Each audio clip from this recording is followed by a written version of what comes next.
There are calls for a public consultation into plans to cut down more than 100 trees in Plymouth city centre.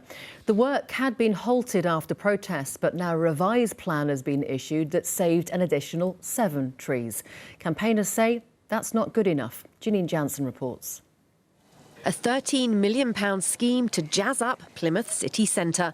But last year it was put on hold. Protesters were furious when they found out 137 mature trees would have to be cut down. Plymouth City Council listened, and now they have a revised plan. Well, the council has agreed to save a further 7 trees. This one behind me is one of the lucky 7, so now a total of 24 trees will be saved. But campaigners are angry and they say it's not enough. 24 doesn't really cut the mustard, does it? Do you know what I mean? You know, if you come back and said, oh, we can save maybe 50, then I think, you know, people will start to get back on board. So to see, you know, nearly 129 trees kind of being felled doesn't really resonate with me, and it doesn't resonate with my residents.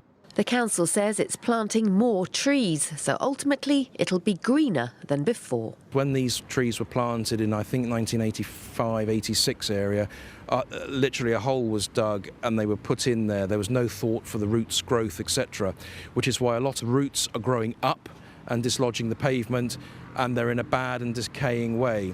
If they're not in that state now, they will be within a few years. So it's regrettable that we have to take them out, but we are planting in mature trees 6 to 8 metres tall, so there's 150 of those going in. I think it's absurd that nearly £13 million of money, which is in the public purse, is being spent on a vanity project. Why cut down 129 trees just to replace them with roughly the same number of trees?